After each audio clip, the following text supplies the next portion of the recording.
Boa tarde, querida família, família do coração e das estrelas. Eu estou tão feliz de estar aqui convosco e, e começo por anotar que hoje aconteceu, ou para hoje, aconteceu um fenómeno que não acontece muitas vezes. Tivemos mais de 450 inscrições para o webinar de hoje. É verdade que é gratuito. Mas também é verdade que, com tantas outras possibilidades, com tantas outras escolhas, com tantos cursos atualmente que prometem a cura de tudo e a resolução dos problemas todos da existência em 30 dias, 10 lições e ainda tiram verrugas e hemorroidas, tudo incluído no preço, eu fico muito, muito contente por termos a oportunidade de nos sentarmos, se Deus quiser, de nos centrarmos e de nos propormos a dedicarmos durante a próxima hora e meia, talvez um pouco mais, vamos ver como corre. Ficam sempre com a gravação, caso já não tenham cu ou paciência, ou maneira, ou oportunidade ou tempo para continuar até ao fim. É com muito prazer que vos oferecemos a gravação para que possam ver isto na íntegra, na intenção e com os votos de que isto possa inspirar, abrir novas possibilidades, fazer refletir, estimular investigações e estudos posteriores, e eventualmente até, quem sabe, fazer com que vocês queiram inscrever-se no curso que vamos começar no final de setembro e de que hoje é, vamos dizer, a sessão aberta de apresentação, não só para dar a oportunidade a toda a gente que se possa interessar pelo tema para me conhecer, caso não me conheça, para conhecer a minha linguagem, a minha abordagem, para conhecer o conteúdo, para conhecer a proposta e, essencialmente, que é o mais importante de tudo, para poder sentir e sintonizar-se com a energia boa que por aqui circula sempre que temos a oportunidade de fazer estas coisas. Então, envoltos no manto de Cristo e para a glória de Deus, eu vos agradeço a presença, vos dou as boas-vindas e explicito o que nós vamos fazer. Nós vamos falar sobre a psicopatologia dos signos.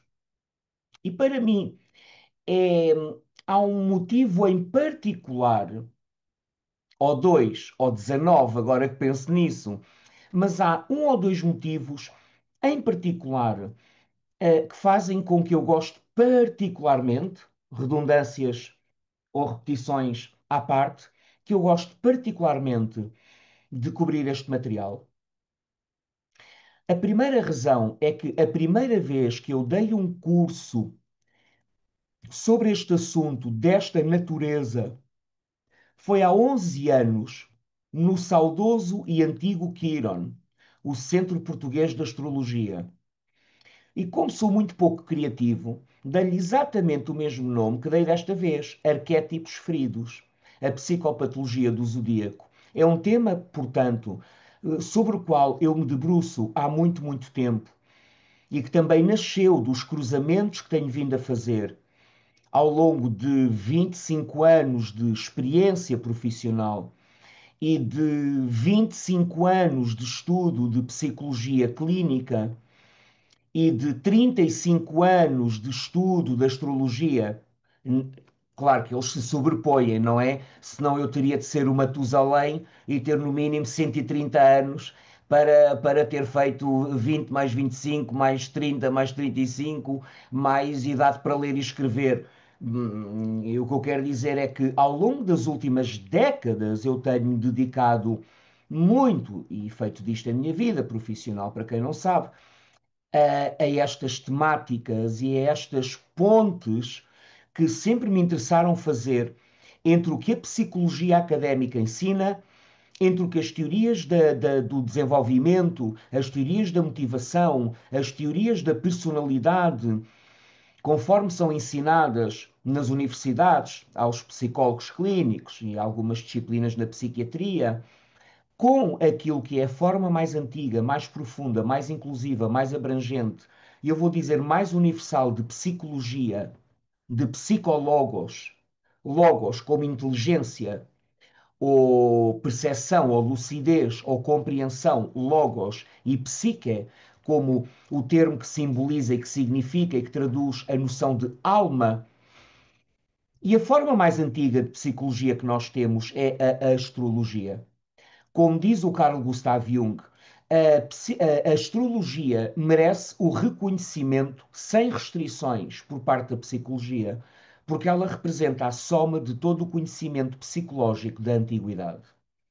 Então, ao longo dos anos e das décadas, eu tenho vindo a fazer cruzamentos entre o que venho aprendendo e estamos sempre a aprender da astrologia e o que tenho vindo a aprender e a constatar e a descobrir e a encontrar no meu trabalho clínico, prático, de consulta, de aconselhamento com centenas e milhares de pessoas ao longo dos anos, sempre numa perspectiva de ver como é que, através da astrologia, nós podemos aproximar-nos delicadamente, sensivelmente, com cuidado, com tato, com consideração, com respeito, com reverência e com veemência também, e com curiosidade saudável. Não a curiosidade a que os gregos chamavam cupiditas, que é a curiosidade doentia, o querer saber pelo querer saber, mas aquilo a que os gregos chamavam curiositas, que é a genuína disponibilidade e interesse em querer conhecer e assim atender e satisfazer aquilo que se chama o nosso impulso epistemofílico. Então, um dos motivos para me ser tão particularmente grato abordar este material é que eu tenho, é das coisas que mais me interessa no meu trabalho com pessoas, no meu estudo da psicologia, no meu estudo e na minha prática da astrologia. Por um lado. O segundo motivo para me ser tão grato abordar este material, e agradeço-vos de coração podermos fazê-lo agora e vir a fazê-lo no futuro breve, é que eu dou por mim e estou a ensinar astrologia há uma data de meses. Começámos aí há uma data de meses, há meia dúzia de meses, não sei, se calhar já há quase um ano, eu não sei, porque sou peixe e peixe não vive bem no tempo cronológico. Vive num tempo um bocado impressionista. É aquele quadro do Dalí dos relógios a derreterem no deserto, não é? Não sei como é que isso se chama, talvez se chama persistência da memória, não sei bem, não me lembro. Deixa-me fazer jus ao que eu acabei de dizer sobre peixe. Em rigor, não me lembro. Mas sei uma coisa: sei que há uma data de meses que há um ano, confere, e ouçam a minha confissão. Porque peixes também tem muito de padre, de confissão, de confessor, de confessado, de pecador, de redenção, e de confessionário. Então eu vou confessar. Eu estou há um ano a ensinar, a começar, porque isto tem início, mas não tem fim. É como o Hotel Califórnia. You can check out anytime you like, but you can never leave, não é? Isto tem início, mas não tem fim. Então nós começámos há sensivelmente um ano a estudar astrologia, a fazer uma iniciação à astrologia, que de resto vamos recomeçar daqui por 2 semanas. Estou doido para recomeçar. E o facto é que ao fim do ano eu ainda não ensinei propriamente sobre signos. O que parece uma coisa um bocado estapafúrdia. Estão há um ano a ensinar pessoas interessadas, inteligentes, dedicadas, trabalhadoras e honestas. E ainda não falei sobre signos. E esta é não só uma oportunidade, como um bom pretexto, como um bom momento para o fazer, mas de uma perspectiva em particular, que é a perspectiva psicológica. Então, para começar, temos de falar do que é a psicopatologia. A Cidália, a tua mãe diz que pareces um padre. Se partilhasses isso com todos, todos saberíamos o que tu tinhas acabado de dizer em privado apenas ao palestrante. A minha mãe dizia a mesma coisa, mas ela dizia assim: metes-me nojo, pareces um padre. E depois, mais para o fim da vida dela, até me cuspia em cima. Ela não gostava mesmo de padres, não era nada de pessoal e não era comigo. Na verdade, nós não nos relacionamos com as pessoas, mas relacionamos-nos com as nossas imagens internas, não é? Relacionamos-nos, dizem os psicólogos das relações de objeto, que é uma escola da psicologia que teve um grande desenvolvimento na Inglaterra, os psicólogos das relações de objeto, a escola ou a teoria das relações de objeto diz que nós não nos relacionamos com as pessoas, mas com os nossos objetos internos, quer dizer, com as representações internas, com as representações internas, com as imagos, com as imagens, com as representações, com as percepções, com as representações subjetivas que temos dos outros. E isto é uma coisa importante quando procuramos entender o funcionamento da psique humana. É algo importante de entendermos, é que nós não nos relacionamos tanto com aquilo a que poderíamos chamar uma realidade concreta. Nós relacionamos-nos através da nossa percepção subjetiva daquilo que para nós é a realidade concreta. É por esse motivo que a um homem com um martelo tudo lhe parece um prego. É por isso que ao otimista lhe parece que o copo está meio cheio e o pessimista vê o copo meio vazio. E é o mesmo copo e tem exatamente a mesma quantidade de água. Então, as questões da nossa percepção. E o que é muito interessante ainda a propósito disto, e não era nada disto que eu queria falar para já, mas a conversa é como as cerejas, não é? E como quando estamos em fluxo e não temos um PowerPoint para seguir, graças a Deus, podemos falar do coração em direto ao vivo e a cores, sem nos preocuparmos onde é que isto vai conduzir, porque em última análise conduz-nos a todo lado e não nos conduz a lado nenhum, o que é um grande descanso e uma grande liberdade quando não temos uma agenda pessoal de chegar a lugar algum. O Freud, ainda a propósito disto, dizia que quando o Pedro fala do Paulo, eu fico a saber mais sobre o Pedro do que sobre o Paulo. Quando o Pedro fala do Paulo, eu fico a saber é sobre o Pedro. Eu fico a saber o quê e porquê sobre o Pedro. Porque através da maneira como ele percebe, percepciona, julga, analisa, interpreta, recebe, sente, reage ao Paulo, eu compreendo como é que o Pedro funciona. E isto é uma noção muito importante de termos sobre o nosso próprio funcionamento psíquico. Mas nós íamos falar, começar por falar, first things first, como dizem os americanos ou os espanhóis, já não me lembro. Nós íamos começar por falar do que é psicopatologia. É uma palavra que foi raptada pela psiquiatria, que é uma ciência com 100 anos, e pela psicologia, que é uma ciência com cento e poucos anos. Vem do tempo do William Wundt, tem cento e tal anos, é final do século XIX.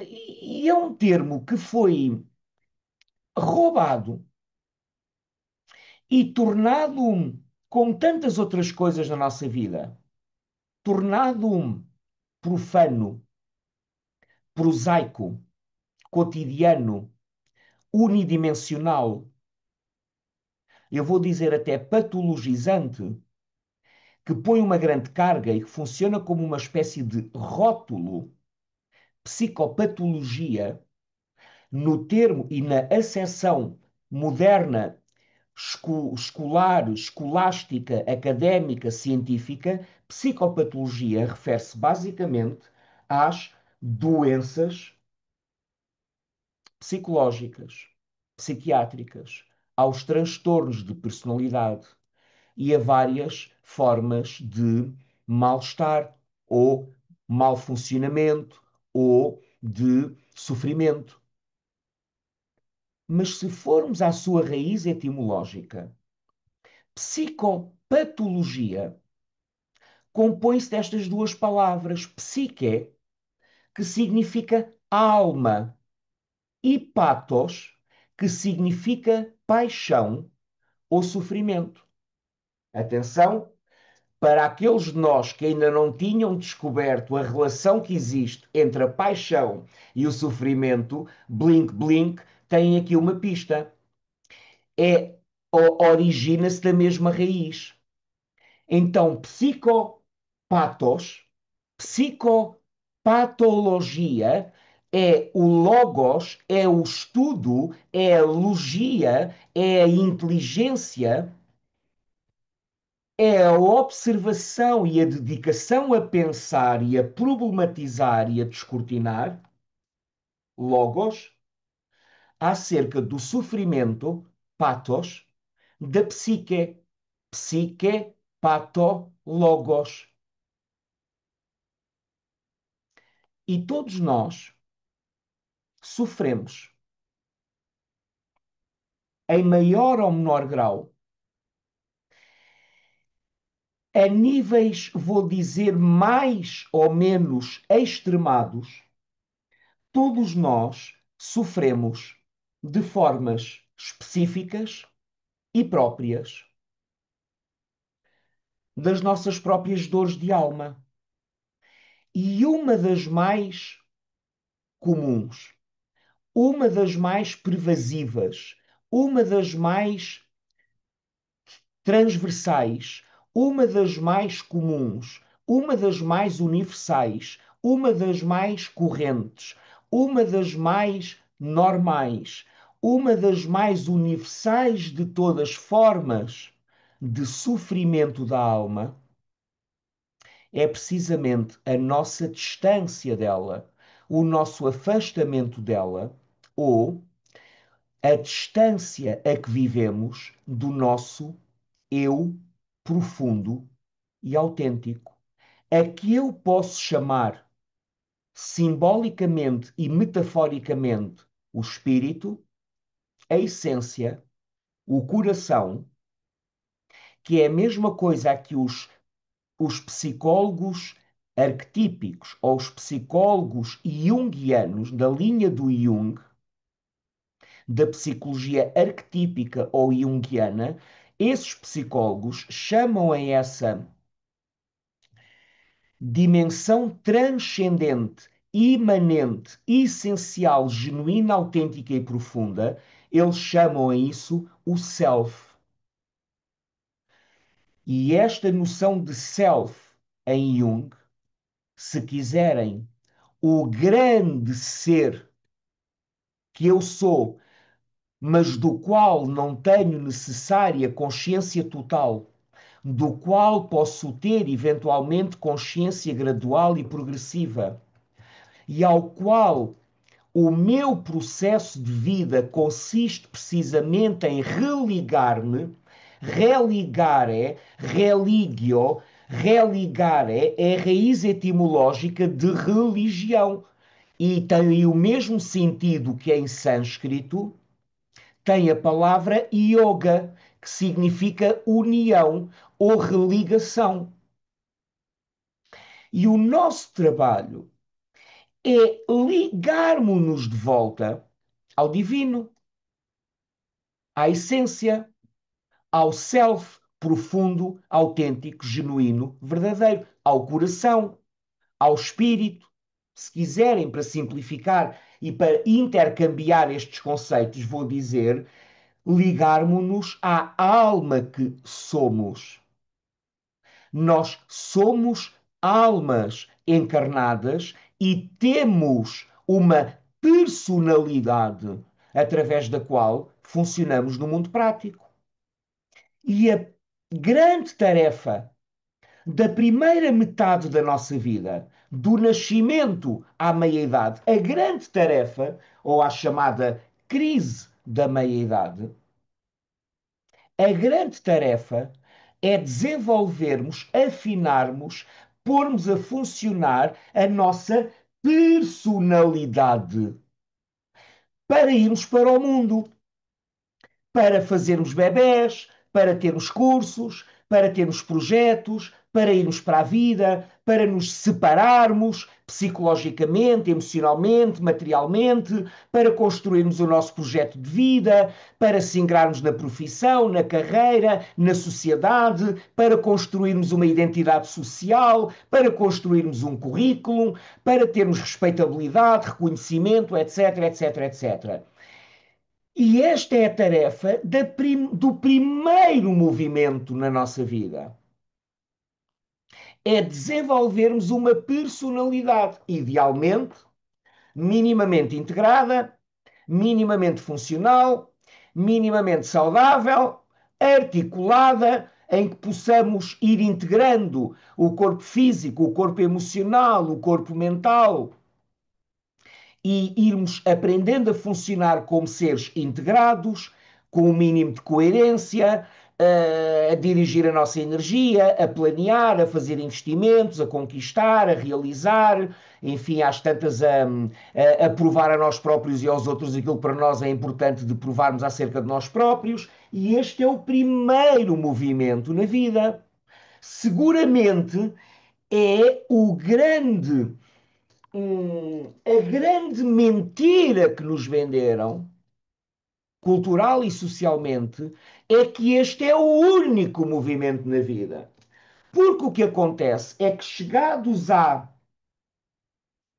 chamada crise da meia-idade, que eu vou situar entre os 36 e os 44 anos,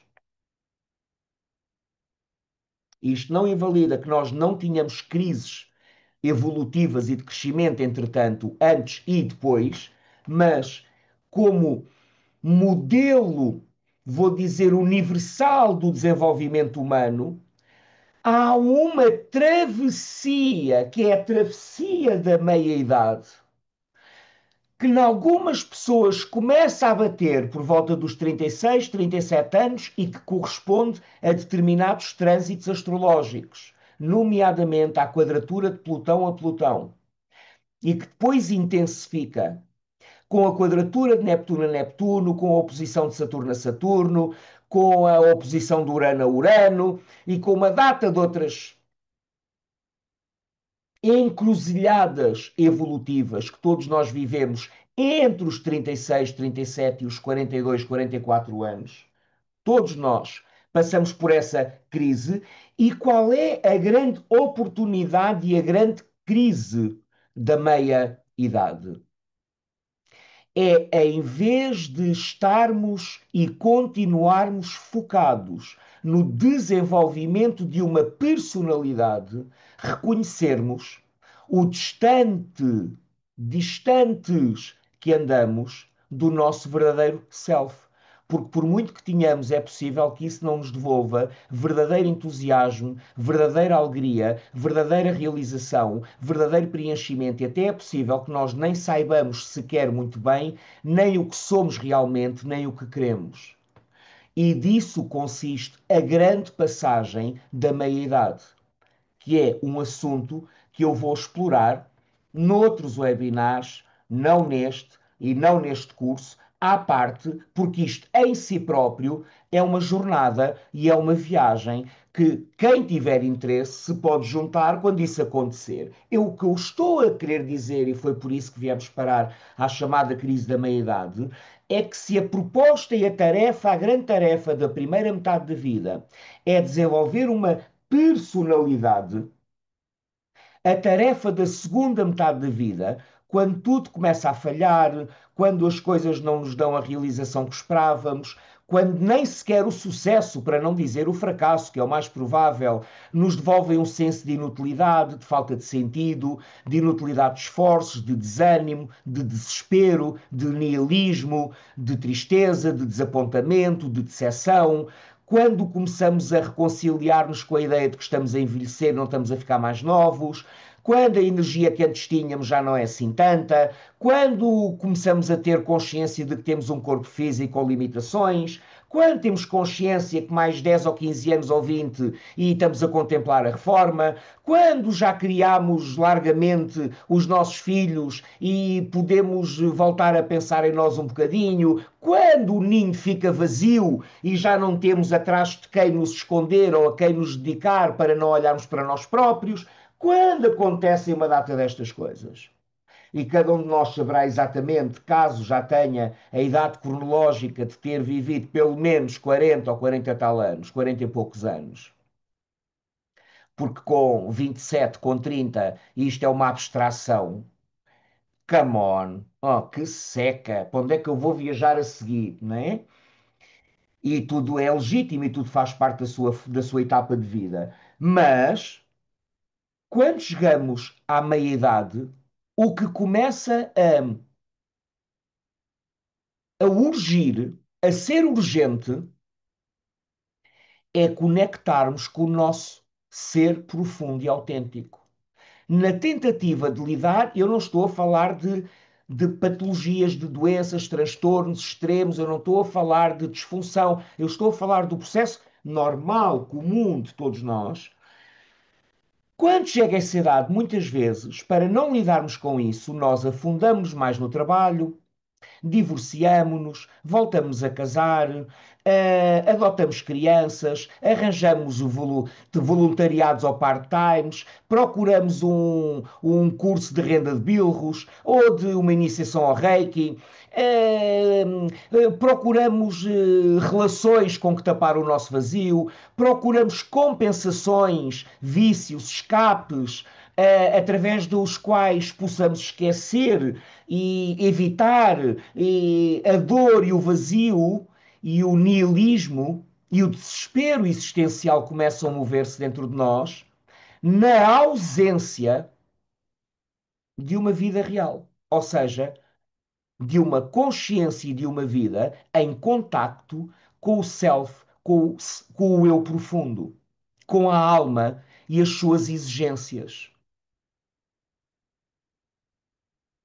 Então, a tarefa da primeira metade da vida é desenvolver a personalidade, e a tarefa da segunda metade da vida é o resgate e o regresso à individualidade. E individualidade liga-se com o termo que o Jung cunhou e deixou como legado para nós, que é o de individuação.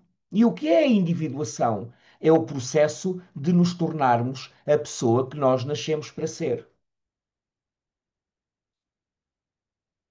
Então, isto vinha na sequência da nossa introdução à noção de psicopatologia, para dizer que todos nós sofremos de dores de alma e a mais comum, corrente, normal, até por condicionamentos da nossa cultura, por darmos demasiada importância, crédito àquilo que nos ensinam os mass media, a cultura, os influencers, as referências, as autoridades, os adultos que nos criaram, que eu gosto de dizer que nos adulteraram. Nós somos adulterados por adultos que foram adulterados por adultos que foram adulterados por adultos que foram adulterados por adultos.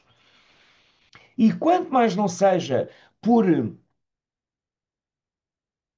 identificação, crença, fé, submissão, amestramento, adestramento, programação, domesticação, submissão às verdades socioculturais, aos modelos socioculturais, aos ideais socioculturais de uma sociedade profundamente perdida, profundamente identificada com a matéria, profundamente esquecida e alienada do espírito e da alma, que não tem uma relação consciente com a alma, que não tem uma relação consciente com a sombra, que não tem uma relação consciente com o sexo, que não tem uma relação consciente com a masculinidade, que não tem uma relação consciente com a feminilidade, que não tem uma relação consciente com a agressividade, que não tem uma relação consciente com nada, com o divino, com o mítico, com o transcendente, com o arquetípico. Isto é tão sintomático e tão evidente que hoje em dia mito em vez de verdade eterna sobre a alma humana, mito quer dizer mentira? Ah, isso é um mito. E quando pensamos que no berço da nossa civilização na Grécia, toda a educação das crianças, a chamada paideia, de paidos ou pedos, que é a raiz etimológica de criança, como em pedopsiquiatria ou pedagogia, não é? Toda a paideia, toda a educação das crianças na antiga Grécia consistia em ensinar-lhes os mitos e as histórias dos deuses fundadores da nossa existência e de que a vida de cada um de nós é expressão. A educação não começava por ensinar aos meninos as dinastias do reinado de Portugal e o nome dos rios e dos afluentes do Tejo, porque, for God's sake, quem quiser saber isso, que vá ao Google. Agora, a educação do ser humano como obra divina, como criador, como empreendedor, como reencenador das histórias universais, das paixões, das perdas, das conquistas heroicas, das tarefas de superação, do mito do herói, do encontro dos inimigos, de lidar com as nossas falhas, de lidar. Aquilo que é estruturante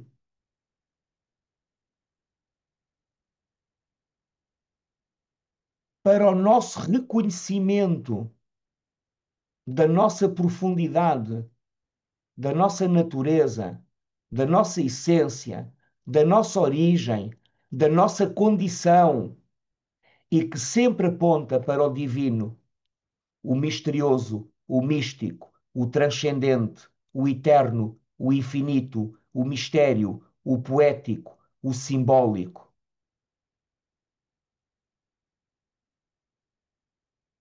Isso nós culturalmente não temos.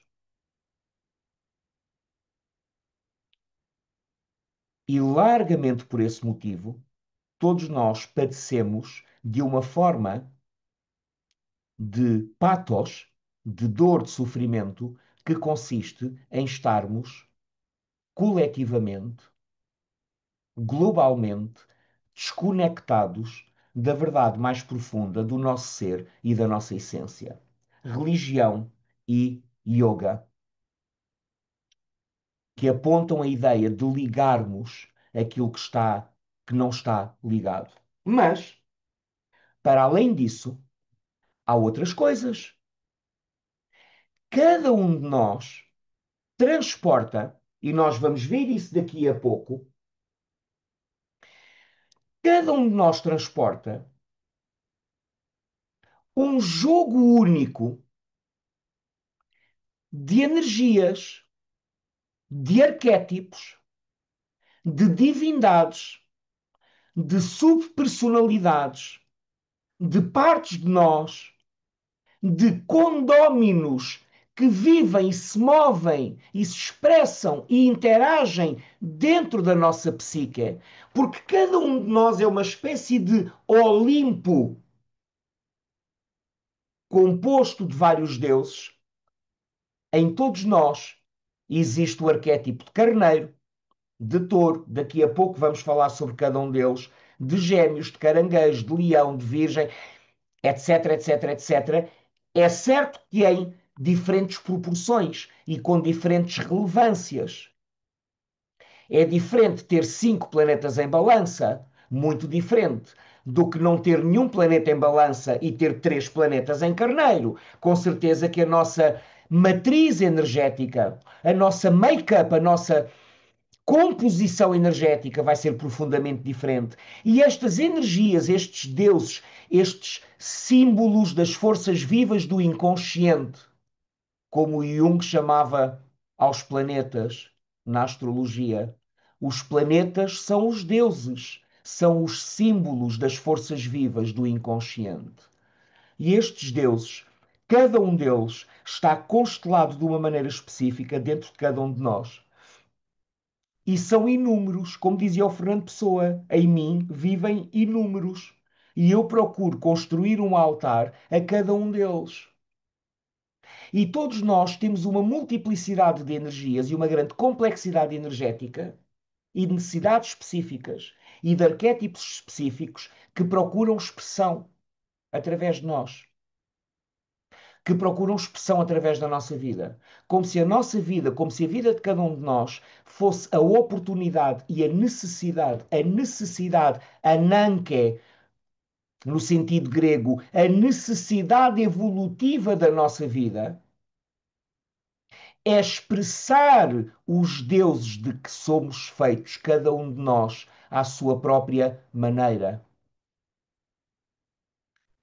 E na medida em que nós não estamos em contacto com a nossa alma, na medida em que nós não estamos em contacto com estas forças, na medida que nós não fazemos ideia de como é o nosso Apolo, como é a nossa Selene, como é o nosso Hermes, como é a nossa Afrodite, como é o nosso Ares ou Marte, como é o nosso Zeus ou Júpiter, como é o nosso Cronos ou Saturno, como é o nosso Urano, o transgressor, como é o nosso Dionísio ou Baco ou Neptuno ou Poseidon, como é o nosso Hades, como é o nosso Plutão, como é o nosso submundo, como é o nosso rei, como é a nossa rainha, como é o nosso guerreiro, como é a nossa mente, o nosso intelecto, como é o amante em nós, como, de que é que sou composto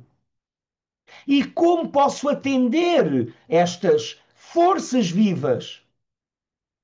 A quais delas dou atenção? A quais delas dou permissão? De quais delas tenho consciência? Para quais delas tenho canais para me expressar criativamente? Onde é que eu compito para honrar o meu carneiro? Onde é que eu tenho estabilidade para honrar o meu touro? Onde é que eu tenho variedade e estímulo para honrar o meu gêmeos? Onde é que eu tenho pertença e ligação e vulnerabilidade para honrar o meu caranguejo? Onde é que eu brilho e crio e me exponho e arrisco e mostro para poder ser visto e eventualmente reconhecido, admirado, conhecido e admirado? Onde é que eu me aperfeiçoo? Onde é que eu sirvo humildemente e diligentemente o mundo para honrar a Virgem em mim? Qual é a qualidade dos meus relacionamentos para honrar a balança em mim? Qual é a natureza da minha relação com as minhas próprias sombras? E qual é a verdadeira natureza do poder que tenho de me transformar e de me conhecer, rumo à minha própria cura e integração, para honrar o meu escorpião?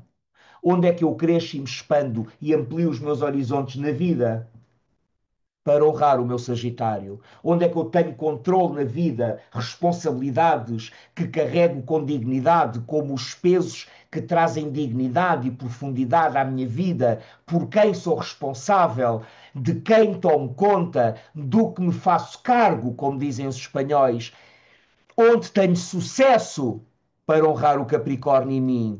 E onde é que eu sou livre? E onde é que eu não me deixo contaminar pela psicose e pela neurose coletivas? Onde é que eu sou um pensador livre? Onde é que eu vejo as coisas à minha própria maneira? Quanta distância tenho da realidade consensual para honrar o aquário, o visionário, o transgressor, o outcast, o estrangeiro, o diferente, o ET em mim, onde me dou, onde me entrego, onde me deixo conduzir por Deus com um senso profundo de fé no desconhecido, de transcendência, de confiança no mistério, de coração aberto a Deus, seja feita a vossa vontade, assim na terra como no céu. O pão nosso de cada dia nos dai hoje, para honrar o peixes em mim. E só falei de 12 signos. Vamos falar de 10 planetas? Vamos falar dos nódulos lunares? Vamos falar de 4 ou 5 ou 6 asteroides? Vamos falar das quadraturas dos nossos mapas, vamos falar dos trígonos dos nossos mapas. Como é que eu expresso isto? Com quanta consciência? Escusam de me responder. Nós vivemos muito aquém desta consciência, geralmente. Bom, nós não, nós não. Nós fazemos webinários evolutivos e workshops de cura. Por isso, nós não. Mas os outros, os que não se interessem por estas tretas, os que não se interessem, os que vão para o shopping e para a bola e que falam das caras conhecidas e que leem a revista Caras e que se deixam programar pela televisão e pelos outros órgãos de manipulação das consciências coletivas, os que acreditam nas mentiras que lhes contam, os que deixam que o pensamento deles seja guiado e conduzido pelo pensamento medíocre coletivo. Portanto, os outros, não nós, porque nós somos livres. Daí nasce mais sofrimento da nossa alma. Porque há muitas partes de nós que não têm acesso, não têm permissão, não acedem à consciência, não são expressas, não são atendidas, não são satisfeitas, não são vividas conscientemente. Vão para a sombra, aparecem-nos de fora, exageradas, distorcidas. É por isso que o Jung dizia: tudo aquilo que tu não tomas consciência move-se para a sombra e chega até ti vindo de fora. E tu vais chamar a isso destino. O Jung tem outra formulação para isto. Ele diz: o destino é o retorno do recalcado. E isto pode ser dito de outra maneira. Todas as partes de nós a que nós não temos acesso consciente, permissão para viver, por educação, por inibição, por dificuldades de nascimento, por dificuldades de infância, pelas tensões que o nosso mapa de nascimento, o nosso mapa natal, a nossa carta de nascimento tão bem simboliza e representa, sem nos dizer o que é que aconteceu, mas que fala tão bem dos desafios ao preenchimento das nossas necessidades, que são simbolizadas pelos signos do zodíaco e que são simbolizadas pelos planetas com que trabalhamos em astrologia: Sol, Lua e 8 planetas visíveis: Mercúrio, Vênus, Marte, Júpiter, Saturno, Urano, Netuno e Plutão. E todo este jogo de forças com que nós nascemos representa tão bem como é possível que um bebê recém-nascido, ainda a mãe não o acolheu, ou rejeitou, ou adormeceu, ou virou-se para o lado, ainda o bebê não foi levado para a incubadora quando acabou de nascer porque tinha o índice de apegar de 3 ou 4, ou porque nasceu com placenta prévia, com o cordão à volta do pescoço em hipóxia, em privação de oxigênio, ou por qualquer outro motivo, nós olhamos para o momento em que esse ser chega ao planeta e vemos no mapa que o início da vida foi doloroso, foi frustrante, houve separação, não houve vinculação, houve solidão, houve isolamento, houve incomunicabilidade, não houve securização. Como é possível, digo-te, ao fim de 25 anos, a fazer mapas diariamente e a cruzar aquilo que ali parece estar sugerido com qual é a sua experiência disto, e eu fico, qualquer um de nós que o faça e o tenha feito, e alguns, vários de nós aqui têm essa experiência, nós ficamos abismados. Sempre que eu não paro nunca de me surpreender, comover e extasiar com a maneira pela qual as tensões que vêm no nosso mapa de nascimento sempre encontram maneira de se expressarem de alguma forma na nossa vida. E eu estou a dizer isto tudo para quê? Eu estou a dizer isto para dizer que outro nível de psicopatologia, entendido como sofrimento da alma, tem a ver com os mecanismos de adaptação ou de sobrevivência que nós tivemos de desenvolver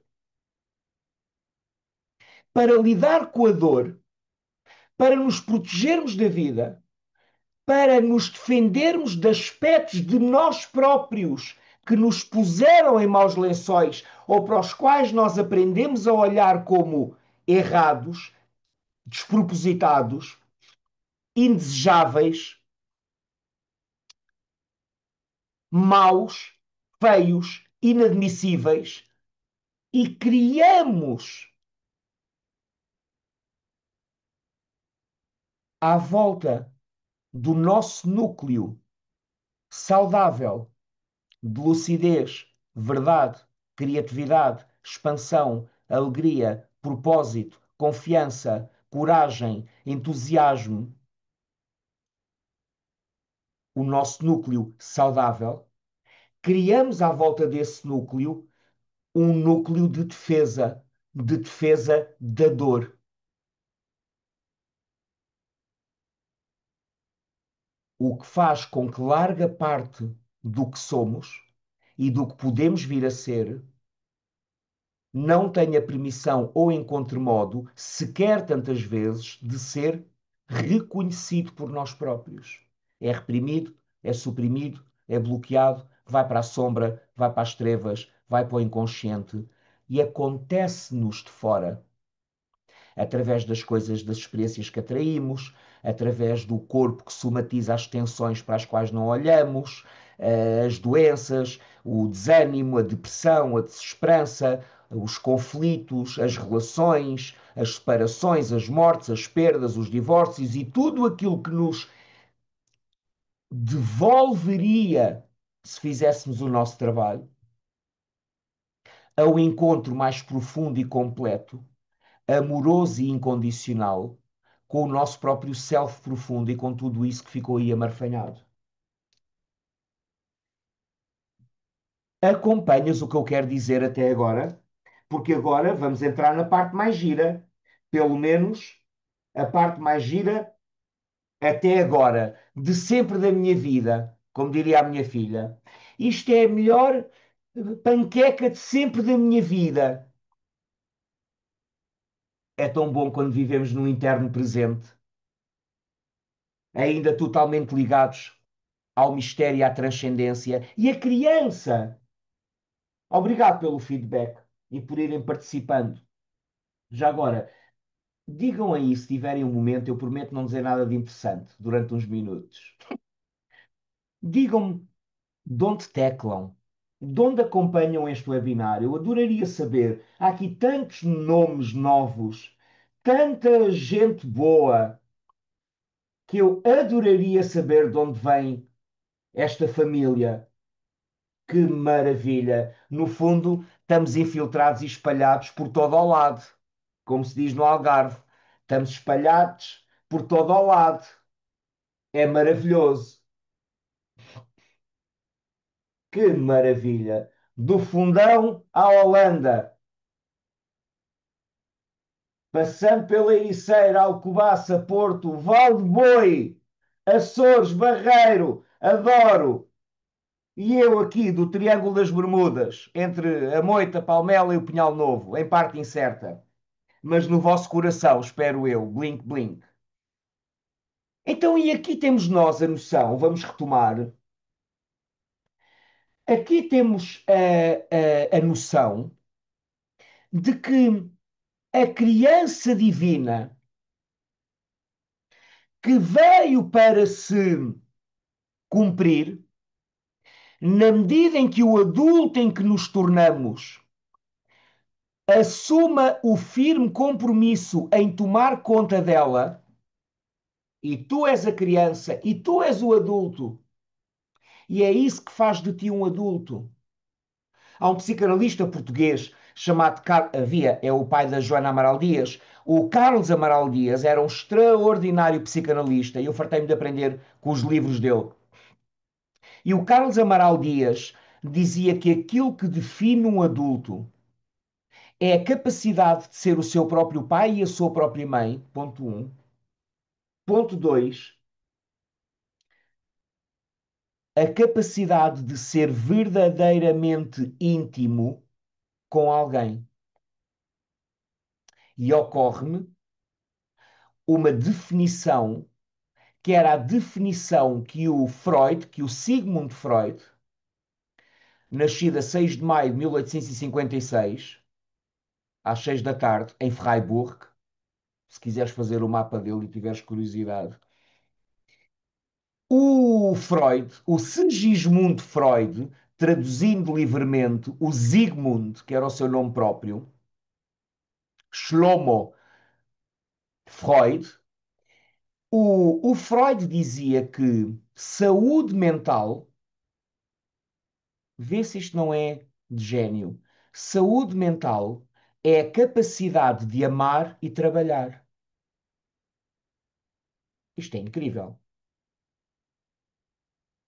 Nós podíamos dizer com senso de preenchimento, não num registro de autoproteção, de sobrevivência, de cálculo, de necessidade de provar algo, mas de produzirmos em função dos nossos dons e de amarmos sem defesas. Isto seria saúde mental, já que falamos de psicopatologia. Então, é como se em nós coexistissem a criança divina que sabe tudo com a criança ferida, abandonada, esquecida, reprimida, julgada, comparada, suprimida, adaptada, rebelde, dissociada, a criança que desistiu. E nós, nesse caso, vamos viver a vida a partir basicamente da nossa mente ao serviço da proteção da nossa dor.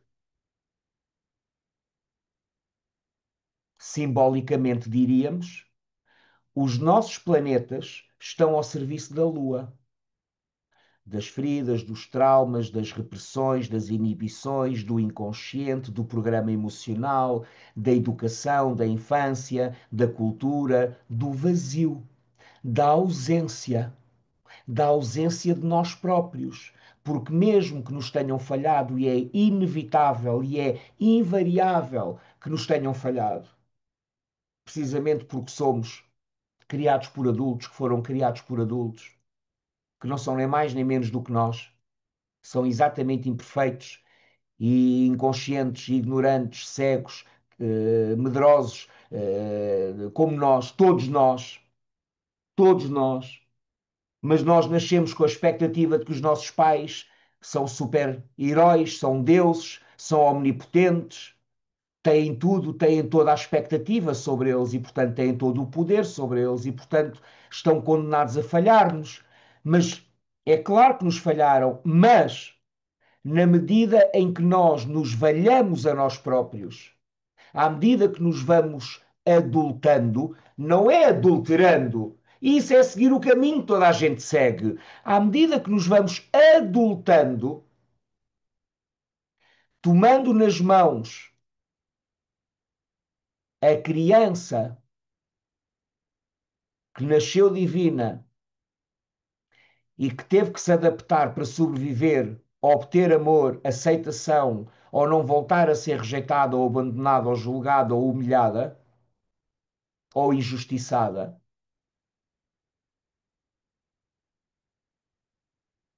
na medida em que nós tomemos nas mãos o compromisso de atender essa criança, nós criamos uma maneira de restabelecer a ponte com ela, as vias de comunicação com ela. E através destas vias de comunicação, ela vai nos informando do que ela quer. E o que é que esta criança nos vai informando que ela quer?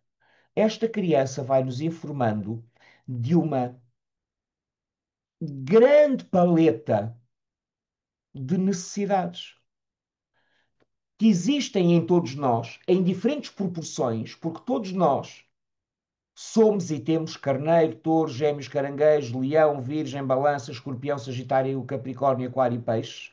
Todos nós temos o Sol, quer brilhar, a Lua quer ser cuidada, Mercúrio que quer movimento e estímulo, Vênus que quer prazer e conforto, Marte que quer ação e desafio, Júpiter que quer crescer, Saturno que quer limites, Urano que quer inovar, Neptuno que quer transcender, Plutão que quer transformar. Todos nós temos isto tudo. Então, nós chegamos à etapa do nosso webinar em que temos a oportunidade de usar o zodíaco, e agora sim entra a propósito um PowerPoint, vem muito a propósito um PowerPoint, pelo menos um slide ou dois que eu preparei para nós, porque embora me corte o fluxo, às vezes é bom ter um suporte, não só para vocês, mas para eu próprio ter alguma estrutura mínima, porque eu sou peixe e não gosto de estruturas, mas é aqui que entra o PowerPoint que eu preparei, na sequência de vos deixar com estas três perguntas, a propósito do sofrimento que todos nós transportamos. O que se moveu para as sombras, o que ficou a doer e o que não tem acesso à consciência ou direito a viver ou a ser expresso livremente, criativamente, conscientemente, assumidamente. Esta é outra forma de dizer que o segundo nível do que eu chamo psicopatologia consiste no quê? Consiste nas necessidades da nossa criança ou as necessidades do nosso self ou as necessidades do nosso eu autêntico, que está representado no nosso mapa astrológico como potencial, como proposta, como qualidade, como caminho, se não como destino, seguramente como rumo e direção, rumo a nós próprios. Então, o segundo nível de psicopatologia, não te percas nem te confundas, o segundo nível de psicopatologia resulta da quantidade de necessidades humanas, psicológicas, emocionais, espirituais, físicas, materiais, mentais, intelectuais, cognitivas, relacionais, afetivas, sinestésicas, corporais, táteis, de vinculação, de ligação, de entusiasmo, de estímulo, de mudança, de variedade, de liberdade, de reconhecimento, de amor, de sucesso, de estrutura. Entendes? Uma grande quantidade de necessidades que não são preenchidas de forma saudável, que não são preenchidas de forma suficiente, que não são preenchidas de forma adequada, que não são preenchidas de forma consciente e livre, que não são satisfeitas, que não são atendidas, e na medida em que as nossas necessidades essenciais não são atendidas, nós sofremos. Sofremos de quê? Sofremos de uma insuficiência de nós próprios e sofremos de uma insuficiência da vida. Porque perante aquilo que eu trago, o que eu sinto, aquilo para que eu nasci, aquilo que eu trago dentro de mim, quer tenha ou não consciência disso, é claro que eu estou a viver aquém de mim próprio. E qual é a palavra cuja etimologia aponta para ficarmos aquém? Essa palavra é pecare, é pecado. O único pecado é ficarmos aquém do que nascemos para ser, para viver, para experienciar, para expressar, para doar, para amar, para criar, para inovar, para nos darmos, para recebermos. Não podemos viver aquém do nosso próprio potencial não atualizado e não sofrermos profundamente das nossas humanas dores de alma. Se isso te faz sentido, dá joinha e subscreve o canal. Estou a brincar. A etapa seguinte. A etapa seguinte, conforme prometido, é um PowerJoint ou um PowerPoint. em que vamos olhar para o zodíaco nos próximos minutos como um modelo de desenvolvimento. E isto, eu não estou a falar de pessoas.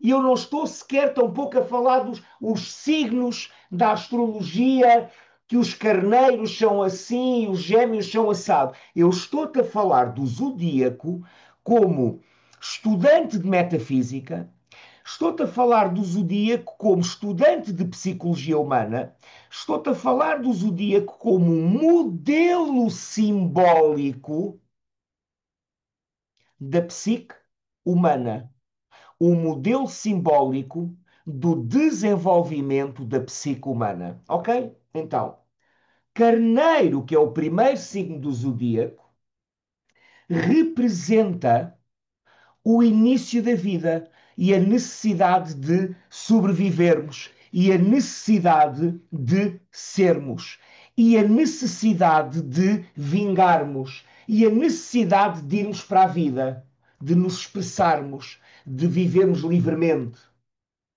de ganharmos um senso de que eu existo, eu estou aqui, eu sou um ser separado, e eu até posso sintetizar isso na expressão eu sou.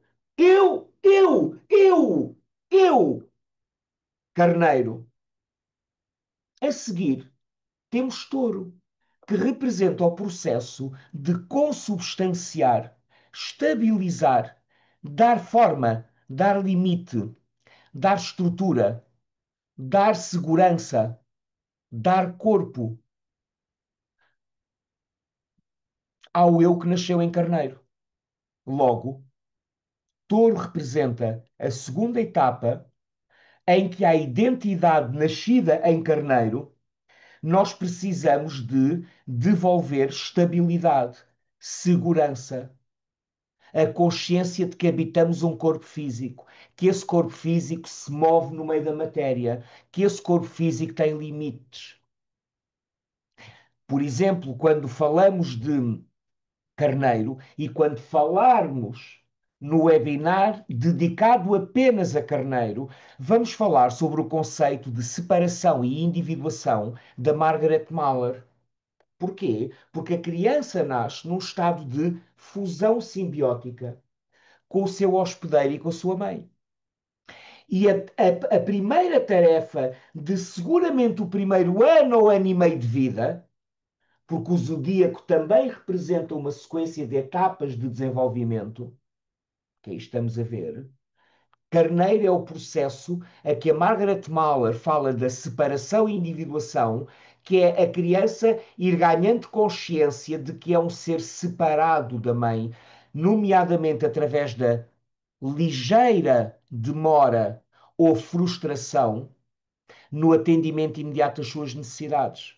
Carneiro quer tudo para já e representa um estado de consciência que é já tudo imediatamente.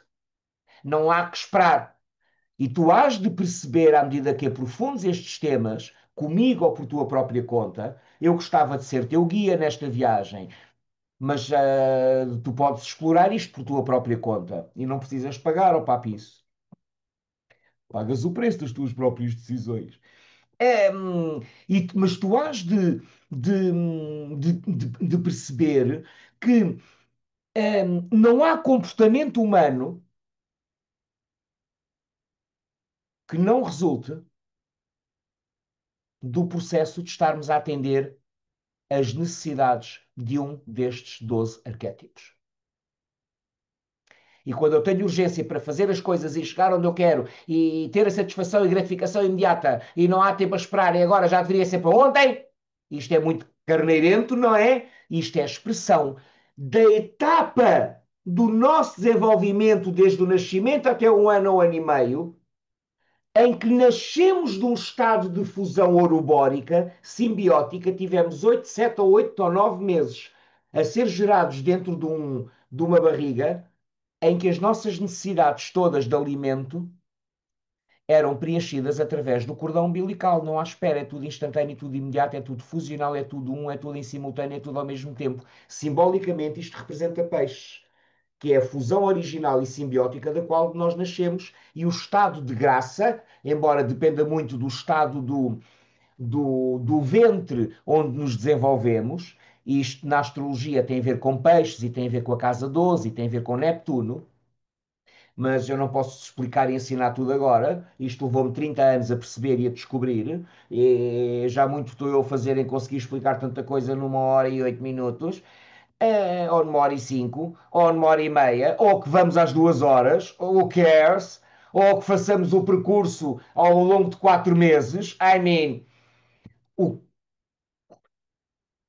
mas que o processo, a primeira grande etapa na vida, que é o que a Mahler chamava de separação e individuação, é irmos ganhando consciência de que não somos a extensão, a continuidade e a mesma coisa que a mãe. Quanto mais não seja, porque temos fome, choramos e demora um bocadinho. E vamos ganhando, é como se saíssemos de dentro desta unidade e esta unidade inconsciente se fosse gradualmente tornando numa dualidade consciente. Eu ganho consciência de que estou separado. Isto é carneiro. Mas quando chegamos a touro, eu estou separado, mas vou-me aguentar, vou durar. Os psicólogos chamam a mais importante aquisição que se pode fazer nesta fase a constância do self e a constância do objeto. Eu vou explicar isto quando chegarmos à etapa touro, ao webinar sobre touro. Só te estou a dar um overview dos processos aqui implicados, que é a noção de que, haja o que houver, eu basto-me, eu não vou desaparecer, eu não vou pulverizar-me. E a mãe, por desaparecer do meu campo visual, não deixou de existir. Portanto, neste processo de touro, também temos os processos de segurança, securização. É aqui que entram as teorias da vinculação e do apego. As teorias do John Bowlby, da Mary Ainsworth, e de tantos outros que nós falaremos quando nos dedicarmos à psicologia dos signos um a um. Então, em Carneiro, nascemos e em Touro consolidamos o nosso senso. O Freud dizia, o ego é antes de mais um ego corporal. É através do corpo que eu começo a ganhar noção da minha separação e dos meus limites, e do que está fora e do que está dentro. E que não dependo totalmente de estar fundido com um outro para sobreviver.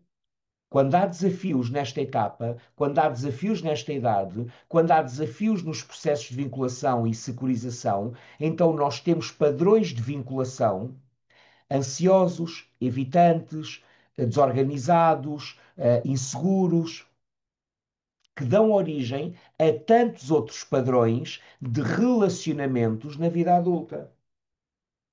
E quando falamos de psicopatologia, quando o arquétipo de touro e o arquétipo de Vênus, porque pode não ter a ver com o signo touro no nosso mapa, pode ser uma Vênus no nosso mapa muito desafiada, então nós estamos a falar daquilo a que em psicopatologia, em psiquiatria, no DSM-5 e no DSM-TR, que é o Text Review, e no DSM-4, e é o DSM, é o Diagnostic and Statistical Manual das doenças psicológicas e transtornos de personalidade e emocionais e afetivos, etc., e cognitivos, que é uma lista de todos os transtornos que nós bem podemos rezar para não ter nenhum deles, mas que se formos a ver os diagnósticos e os critérios, cada um de nós tem para aí 20 ou 30 daqueles, é certo e sabido.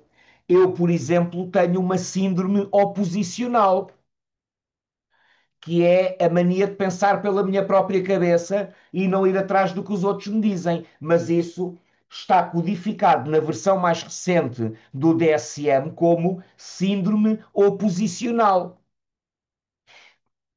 Mas há um conjunto de maneiras específicas, reconhecíveis, pelas quais nós sofremos, a que se chamam transtornos de personalidade. E é disso largamente que nós vamos falar no curso que vamos começar no fim de setembro. Nós vamos falar destes arquétipos, das suas psicologias, das suas psicodinâmicas, das suas sombras, dos seus comportamentos destrutivos, das suas vias de cura, das ferramentas terapêuticas que podemos e devemos usar, das práticas espirituais, dos mitos, tantas vezes associados para nos ajudar a compreender os arquétipos. Vamos estar a refletir sobre cada uma destas energias aprofundadamente, mas eu só te estou a fazer uma apresentação nos minutos que temos pela frente para te mostrar que o zodíaco revela, mostra, indica uma sequência de etapas. Então, em touro, vamos dizer que eu estabilizei, eu posso passar à etapa seguinte, que é explorar o ambiente à minha volta, e isto é representado por gêmeos, que é a necessidade de aprendizagem, de descoberta, de estímulo, de aprender. Nós associamos muito isto à idade dos porquês. E há quem diga que a criança não pergunta porquê porque queira saber a razão. A criança pergunta porquê porque quer compreender o que é que porquê quer dizer. Então, falamos da necessidade, quando chegamos a Gêmeos, de conhecimento, de estímulo, de aprendizagem, de movimento. Quando chegamos a Caranguejo, chegamos à necessidade, que é a emergência de um senso de vida interior.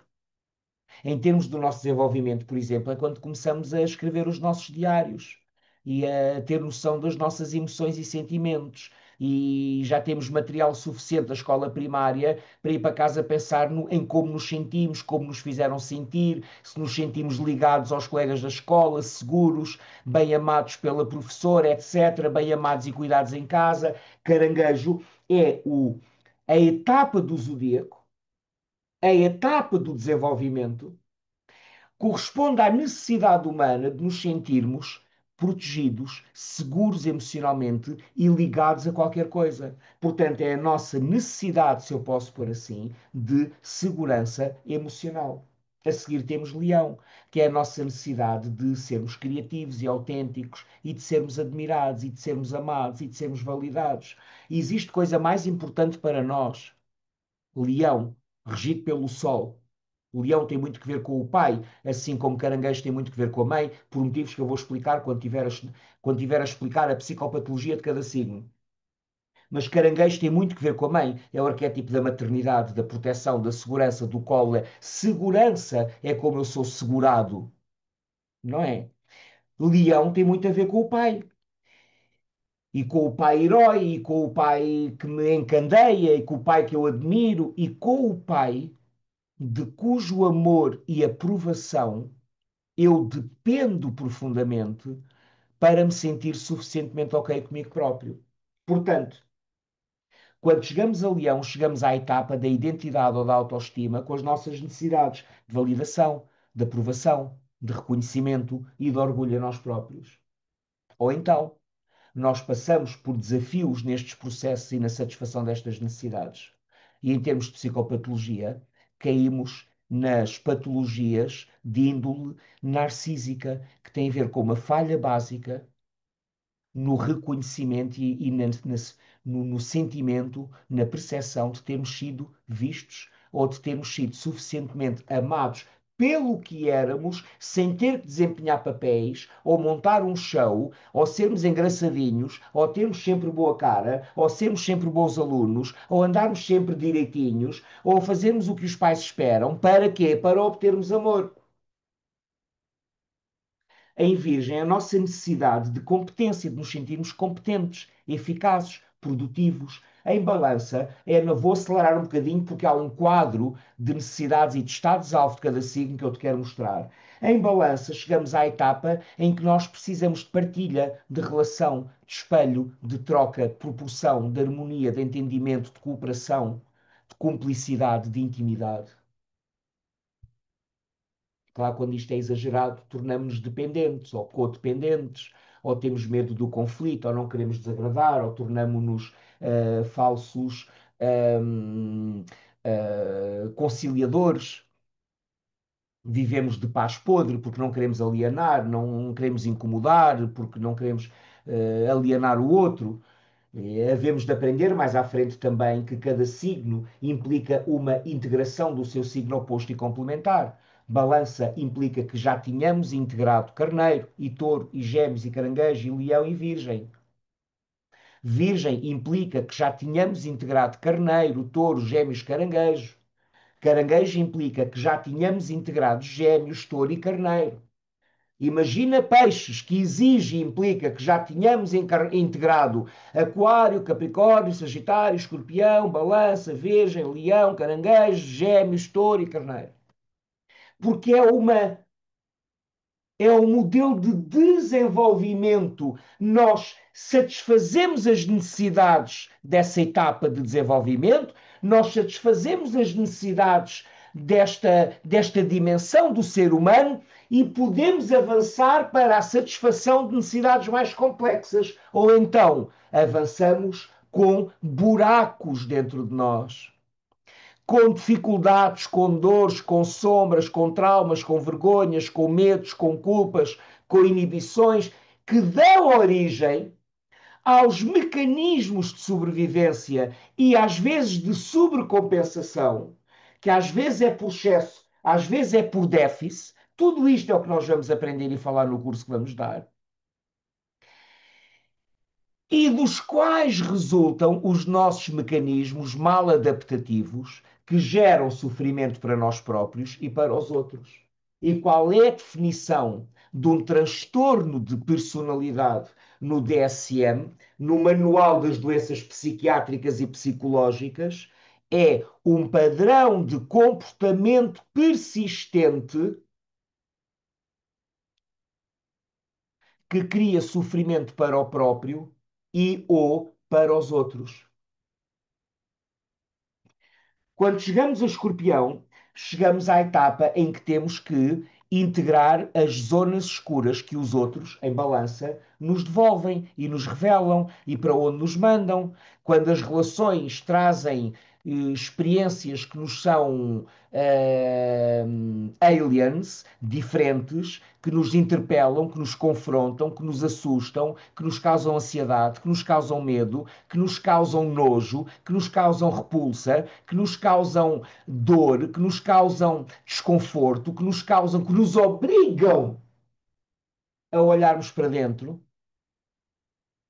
O processo saudável de escorpião é ir para dentro, lidar com as próprias sombras e perceber de onde vem aquela paranoia, aquele ciúme, aquela desconfiança, aquela necessidade de controlar o outro, aquela necessidade de dominar o outro, psiquicamente, sexualmente, materialmente, através da chantagem, da intimidação, da sedução, para não nos transformarmos a nós.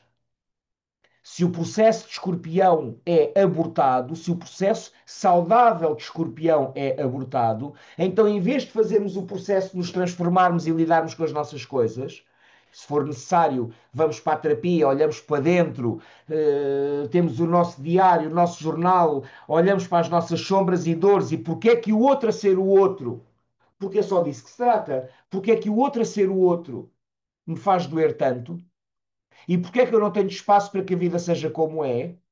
Porque é que a vida a ser como é me dói tanto, me incomoda? Ou porque é que eu acho que para mim a vida tem que ser diferente do que ela é? Onde está a minha incapacidade? Onde está a minha dor? Onde está o meu fechamento? Onde está o meu congelamento? Onde está a minha memória traumática? Onde está o meu pavor existencial? Onde estão as minhas sombras? E é desse processo que o escorpião fala.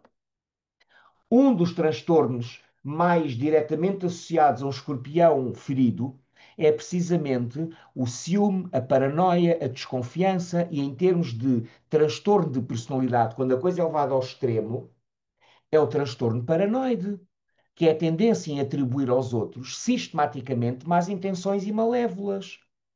Desconfiança extraordinária. Quer dizer, tu és um escorpião paranoico. Vais na rua, alguém te pergunta as horas e tu, em vez de olhares para o relógio e dizeres as horas, ficas a ruminar porque é que será que aquela pessoa me perguntou as horas, o que é que será que ela queria com aquilo. E isto, até como teoria psicológica, nos fala da dificuldade em integrar o nosso próprio lado sombra. E o que nós não integramos, projetamos nos outros. E se eu não integro a minha paranoia, a minha desconfiança, o meu ciúme, eu vou atrair pessoas que me vão mostrar isso. Ou então eu vou atrair pessoas que se deixam muito à solta e que me fazem sentir e conectar com sentimentos muito intensos de quê? Basicamente de quê? De medo e de falta de segurança. Em mim, antes de mais, na vida, em segundo lugar, e no outro, em terceiro lugar. E isso tem a ver com o quê? É porque quando chegamos a Escorpião, já deveríamos ter integrado Balança, Virgem, Leão, Caranguejo, Gêmeos, Touro e Carneiro. Porque isto vai sendo cada vez mais complexo. Chegamos a Sagitário e cruzamos um portal tremendo em Escorpião, que é o ser humano a lidar com o seu próprio lado escuro, o seu próprio lado ferido, o seu próprio lado traumatizado, o seu próprio lado instintivo, o seu próprio lado prepotente, o seu próprio lado sobrevivente, o seu próprio lado manipulador, o seu próprio lado destrutivo, ou como chamariam os freudianos, o seu impulso de morte, Thanatos. Escorpião representa Thanatos, que é o impulso de morte ou a pulsão de morte, e opõe-se diametralmente a Touro, que é a pulsão de vida, que é Eros, que é o prazer de viver, quando conquistado, quando bem vivido. Porque quando não é bem vivido, dá origem a todas as dificuldades de relação, de segurança, ao transtorno borderline, ao medo de perder, ao apego, ao materialismo, à rigidez, à anal-retentividade, à necessidade de colecionar e agarrar as coisas para sempre. Quando o eixo touro-escorpião não estão bem integrados ou quando há muita dor ao redor do processo de satisfação destas necessidades. Ou tu achas que o teu ciúme patológico ou o teu medo da perda é porque és má pessoa e decidiste ser assim? É porque se movem coisas muito profundas e dolorosas, muitos buracos abaixo, no fundo, da tua psique. E o que eu acho magnífico e tenho uma grande admiração pelos milhões e milhões de pessoas que, completamente abandonadas por si próprias, distraídas de si próprias, a funcionar em sobrevivência, a fuçar e a fuçangar na ilusão que nos vendem que é a vida, como é que essas pessoas ainda se aguentam minimamente a funcionar até aos 40 e aos 50 anos? Às vezes até aos 60. Eu tenho muita admiração, porque realmente as pessoas têm uma capacidade de aguentar o intolerável e suportar o insuportável, que a única coisa que ultrapassa a minha admiração por elas é a minha compaixão pelo sofrimento profundo ao qual não dão sentido, nem dão oportunidade de curar. Tentam suprimir com distrações, com escapismo, com medicação, ou então mudando o cenário. Fazem um cruzeiro, fazem uma viagem, passam a usar Viagra, vão às putas, arranjam uma namorada nova, trocam de carro, trocam de trabalho, trocam de casa, fazem obras em casa, compram um barco, compram uma caravana e misteriosamente nada de essencial muda, nada de essencial se resolve. E depois é evidente, com o tempo, o corpo acaba por acusar e fazer falhar porque ninguém aguenta demasiado tempo suportar uma carga, a carga de ser si próprio, sem nunca ter tido a oportunidade, direito ou amor próprio suficiente para se permitir sê-lo ou para se pôr a si própria a ser quem se nasceu para ser. Quando chegamos a Sagitário, falamos da necessidade de sentido, de verdade, de sabedoria, de novos horizontes, de uma verdade maior. Quando chegamos a Capricórnio, falamos de obter um senso de autoridade, de reconhecimento, de estrutura, de ordem, de sucesso no mundo.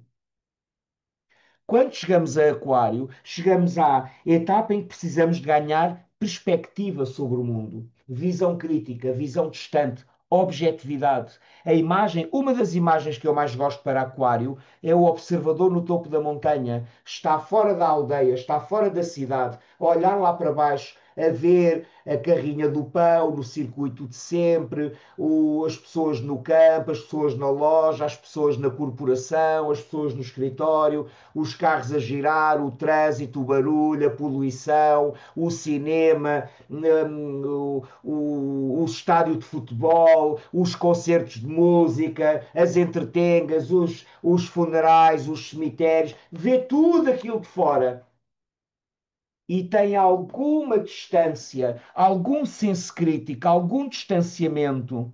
Isto é Aquário, que precisa de perspectiva, precisa de ver as coisas de fora, perceber as coisas em movimento, de onde vem a cultura, onde está a sociedade, para onde vai a seguir.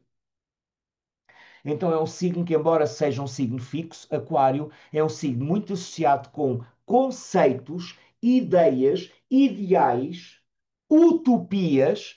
Utopos é aquilo que não tem lugar, que perspectiva possibilidades futuras para a sociedade Capricórnio, que é o que vem antes, estruturas, regras do jogo, critérios do reconhecimento. Então, o que é que está a dar na geração de 1990? É ser advogado, é ser gestor, é ser médico. Ok. O que é que está a dar em 2020? É ser influencer, é dar na televisão, é dar nas redes. Ok. Olha, o que é que está a dar em 1950? Epá, é ser um homem a sério, é prover a família. Olha, o que é que está a dar em 1960? Epá, é ser boa dona de casa e ser amável e submissa e fazer bolos e usar os eletrodomésticos da Singer.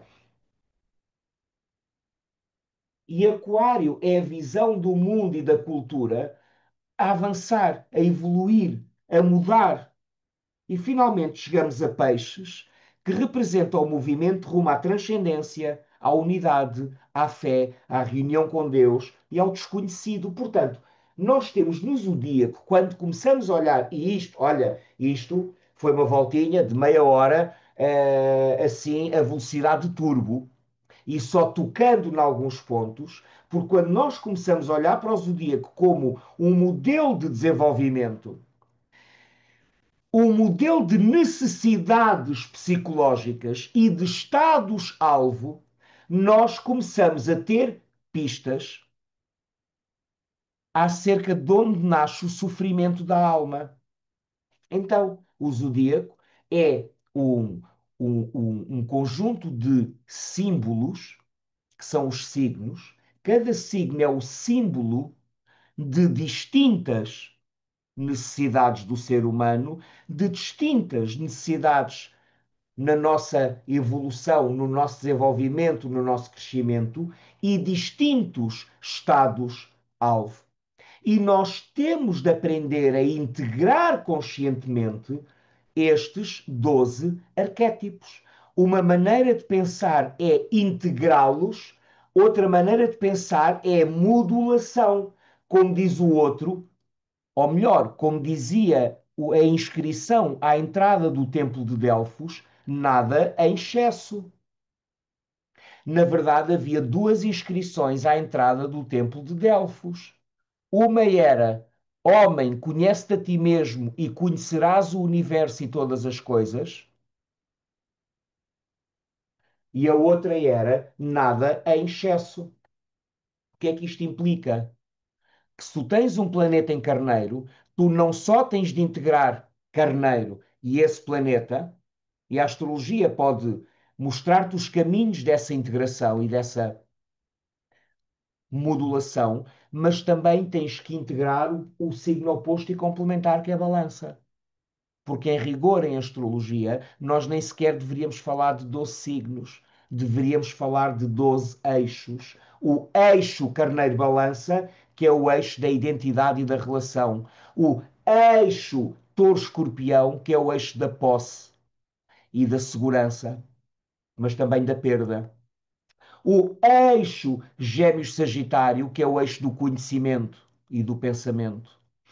O eixo Caranguejo-Capricórnio, que é o eixo da maturidade. O eixo Leão-Aquário, que é o eixo do amor e da participação no coletivo. O amor, a criatividade e a participação no coletivo. E o eixo Virgem-Peixes, que é o eixo do sentido da vida. E quando pensamos que Virgem é serviço e Peixes é mistério, diz-me lá tu o que é que isto te sugere que é ou que seja o sentido da vida. Vamos fazer uma revisão rápida para ficarmos com isto organizado por hoje. Então, Carneiro, Estado-alvo, autonomia, necessidades fundamentais, sobreviver e ser. E a pergunta que temos sempre em mente é: e como é que se manifesta na vida psicologicamente, através do comportamento, através dos mecanismos de compensação, através dos mecanismos de fuga, através dos mecanismos de sobrevivência, como resultado da dor? O que é que acontece? Esta é a pergunta que nós queremos ter em mente. O que é que acontece quando as necessidades desse signo, desse arquétipo, não são preenchidas de forma adequada, saudável, e quando o estado-alvo ideal para esse signo não é atingido, o que é que acontece? E a resposta comum, igual a todas, é: dá merda. A resposta comum para todas é: há sofrimento, há psicopatologia, há sombras, há dores e alguém vai sofrer com isso, certamente. Às vezes sofrem mais os outros do que o próprio. Outras vezes sofre mais o próprio do que os outros. Sobre isso falaremos quando falarmos da psicopatologia de cada signo. Hoje só estamos a ver genericamente como é que olhamos para estas coisas do ponto de vista psicológico e de onde podemos considerar que nasce o sofrimento da alma. E a primeira origem é: estamos desconectados. Como é que não havíamos de sofrer se vivemos aquém do que somos? E por mim está resolvido. Mas há outro nível, vou dizer mais específico, mais particular, que é, não é? Que é consequência do primeiro, que é quando as nossas necessidades, representadas pelos signos que temos, e todos temos os 12, mais de um, mais do outro, muito de um, de um, quase nada do outro, mas todos temos os 12 signos. Aliás, esse é o motivo pelo qual, parênteses, esse é o motivo pelo qual eu estive muito renitente a vender as aulas deste curso, tipo avulso, por um valor avulso. Porque eu imagino que, havendo pessoas que não possam investir o que este curso custa, não é para vos assustar, porque não é milionário, mas havendo pessoas que querem ter acesso à informação, não podem dispor do dinheiro que isto custa, mas se calhar haveriam de querer comprar pelo menos o webinar sobre o seu signo e sobre o seu ascendente. E vá, sacrificam mais uns sapatos ou um jantar ou uma saída à noite e ainda compram mais dois ou três webinars, não é? Às vezes tem a ver com as nossas prioridades. E assim até podem querer comprar o webinar da pessoa com que andam a tentar controlar, ou conhecer, ou amar, ou o que é, não é? Que a gente faz. É, então eu estive um bocado renitente porque é absurdo pensarmos que as nossas dores têm só a ver com o signo do nosso nascimento. Nós temos dores que vêm de todo lado. Por esse motivo, eu estive muito renitente até hoje em disponibilizar este curso em webinars avulso, mais à frente, quando estiver gravado e quando estiver feito, ou quando as pessoas quiserem participar. Eu para já eu vou vender-vos o pack, a inscrição no pack destes 12 webinars que vamos fazer, mais um de integração, mais uma sessão de síntese e de perguntas e respostas para eu responder a tudo o que queiram perguntar sobre o assunto e sobre o percurso que havemos ter percorrido ao longo dos próximos 4 ou 5 meses. By the way, eu posso adiantar-vos já que este curso, até dia 7 de setembro, está à venda por 180 euros, os 14 webinars. A partir de dia 7 aumenta para 210 ou 230, não estou certo, e não vai mais ser vendido a esse preço. Depois vai ser vendido online a um preço superior. Mas ainda nem chegámos a touro, eu já estou a falar de dinheiro. Parece impossível. Vamos só terminar. Touro, por hoje, isto. Touro, o estado-alvo, como vos disse, é a constância, a estabilidade, o senso de durabilidade. Eu não preciso de um sofá ou de um Mercedes para me sentir seguro. Eu encontro um senso de constância, de segurança, de durabilidade em mim próprio. O Fernando Pessoa dizia: venha o que vier, não será maior do que a minha alma. As necessidades de touro, evidentemente, são a de estabilidade, de segurança e de prazer. E a pergunta é sempre: o que é que acontece quando estas necessidades não são saudavelmente atendidas, na idade em que devem ser atendidas, de formas saudáveis, funcionais, conscientes, deliberadas, etc. Estão a ver? Gêmeos. O estado-alvo de Gêmeos é um estado de aprendizagem. Ou, como diz o Estado português, formação contínua ao longo da vida adulta. O processo de Gêmeos é o processo de estarmos a crescer, a aprender, a descobrir quais são as necessidades, as de conhecimento, de aprendizagem e de estimulação. O que é que acontece quando esta energia geminiana não está a funcionar bem? Eu adianto-vos já. Há uma certa cabotinice, uma certa superficialidade, uma certa dispersão, uma tendência a prometer mais do que se cumpre, uma tendência a manipular pelas palavras, uma tendência ao déficit de atenção, uma tendência ao déficit de hiperatividade, uma tendência à hiperatividade, entre outras coisas, como um senso profundo de dualidade interna. Mas sobre isso falaremos mais à frente. Caranguejo tem como estado-alvo, eu estou só a organizar e a sintetizar o que já vos disse antes. Caranguejo tem como estado-alvo, Caranguejo não é o signo, é o arquétipo. Tem como estado-alvo a segurança emocional e as suas necessidades são as de nutrimento emocional, dar e receber. Nós dificilmente podemos dar o que não recebemos. Por outro lado, não tendo recebido, estamos muito mais atentos à importância de sermos capazes de dar a quem precisa como nós precisamos. E isso é uma grande aprendizagem para Caranguejo, que é ser capaz de proporcionar o que ele próprio ou ela própria não teve, a necessidade de pertencer a uma família, a uma tribo, a um clã, a uma mais do que a um país, a uma equipa ou tradição. Pertencer, quanto mais não seja, e antes de mais, a si próprio. Pertencer a si próprio, caranguejo, para poder pertencer ao mundo, Capricórnio e Aquário. Leão, estado-alvo, identidade e autoestima. Eu adoro meu amo. Sou maravilhoso, não sou? Não, isto é uma compensação egóica narcísica. Quais são as necessidades de Leão? As de validação, as de aprovação, as de reconhecimento e de orgulho. Isto tem muito que ver com o olhar que o pai teve sobre nós no início da vida.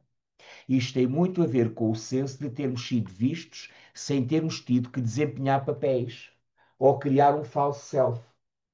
Aquilo que a Ellen Deutsch cunhou há umas décadas do falso self é a criação de uma máscara e de uma falsa identidade que é uma montra atrás da qual o verdadeiro self se esconde, ou melhor, tantas vezes se perde. Virgem. O estado-alvo de Virgem é a competência. Tem como necessidades a eficiência, a competência e a produtividade.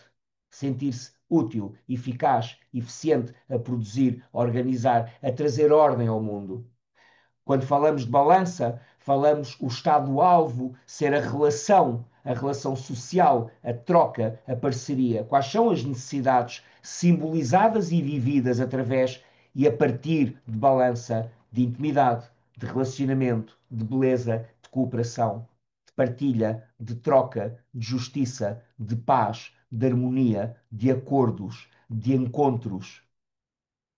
E o que é que acontece quando isto é excessivo? O que é que acontece quando há dificuldades no estabelecimento de relações e de vinculação? Quando chegamos a Escorpião, o estado-alvo é o da transformação, da própria transformação. Portanto, falamos dos processos e das necessidades de cura e de integração das nossas próprias sombras. Quando já vos falei de alguns dos transtornos de Escorpião, a paranoia, o ciúme, a desconfiança, a suspeição, o secretismo e a tendência a destruir as coisas.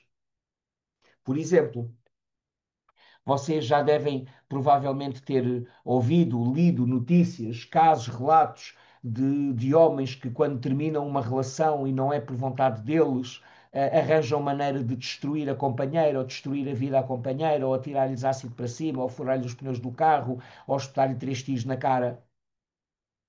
Isto é a expressão do escorpião ferido, quando não pode ter o que quer, destrói. Isto é só um exemplo de uma das maneiras desta energia se manifestar. Sagitário tem como estado-alvo sabedoria. Quais são as necessidades? As de significado, de verdade e de expansão. E o que é que acontece quando o explorador, o sábio, o buscador, o que procura a verdade, vive em excesso, torna-se um doutrinador? Ou o que é que acontece quando esta energia não é preenchida? Para onde é que a pessoa cresce se não pode crescer espiritualmente? Cresce em arrogância? Cresce em autoconvencimento? Cresce em orgulho intelectual? Cresce na mania que sabe tudo? Cresce na dificuldade de acatar responsabilidades ou ordens? Cresce na recusa em viver da mesma maneira que os outros humanos? Capricórnio, o estado-alvo é o da autoridade, com as suas necessidades inerentes de estrutura, ordem, perfeição e sucesso. E quando o dever é excessivo, e quando a rigidez toma conta de nós, e quando o mais importante na vida é o ter que fazer porque eu tenho que, e se eu não fizer ninguém faz, e a minha vida é labuta, esforço, e quem me dera poder divertir-me como vocês, se eu não tivesse estas responsabilidades, se eu não tivesse a mãe a cargo, se eu não tivesse as limitações que tenho na minha vida, e vocês veem a pessoa encarquilhada a justificar-se infeliz, entristecida, enrijecida, cristalizada, cínica, venenosa, cáustica, aprisionada pela sua própria depressão, pela sua própria impotência, pela sua própria autoexigência, pelo seu próprio perfeccionismo. Isto tudo são disfunções de Capricórnio. A depressão, a anedonia, a distimia, tudo coisas de que iremos falar quando falarmos de Capricórnio. E finalmente, Aquário, eu digo finalmente porque vamos ignorar peixe, porque assim como assim peixe já está habituado a sofrer, é o último, fica sempre ao fim, é ignorado, que se for da peixe, ninguém quer saber. Hoje terminamos com Aquário. O estado-alvo de Aquário é a perspectiva e as suas necessidades são de perspectiva coletiva, de futuro, de movimento, de mudança, de altruísmo, participação social. Aquário é aquela energia que vai a caminhar no chiado e a pensar em maneiras de erradicar a pobreza. E vai a pensar tanto naquilo que acaba por tropeçar num mendigo na rua e nem repara, dá-lhe um pontapé e nem repara, tropeça nele e continua. E aquilo foi uma interrupção na sua cogitação, porque Aquário é o signo que diz: eu amo a humanidade, para mim o problema são as pessoas. porque Aquário relaciona-se muito mais com ideais e com ideias do que com qualquer outra coisa. E finalmente, Peixes não é para acreditar até ao fim, não é para ter fé. Então, no que não conhecemos, aqui estamos, estado-alvo de Peixes, a transcendência, as necessidades, transcendência, unidade e fé no desconhecido. E o que é que acontece quando esta energia de fusão, de ir além de si próprio, de se sacrificar, de se entregar, de se render, é vivido de uma forma dorida, escapista ou sem limites? Toda a gente sabe o romantismo, a decepção, o vitimismo, o sofrimento, o senso de vítima, o ter um radar para perdedores, salvar os outros e cuidar dos outros para não olhar para a própria dor e todas estas coisas. Bom,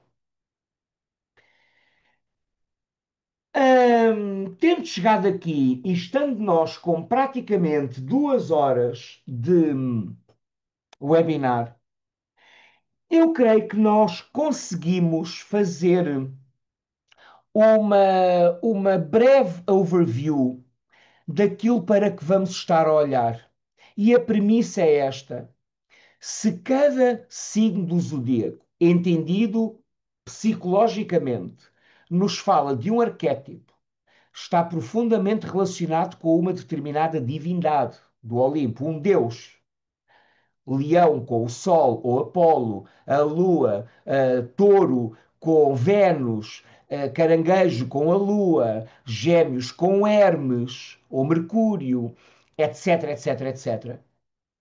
E se todas estas forças vivas correspondem a divindades, perspectiva arquetípica, perspectiva transpessoal, perspectiva espiritual, correspondem a divindades que precisam de viver através de nós e que têm uma reunião permanente dentro de nós, na nossa psique, e que sempre procuram maneiras de chegar à vida e de se expressarem e de se cumprirem e de implementarem as suas agendas na nossa vida.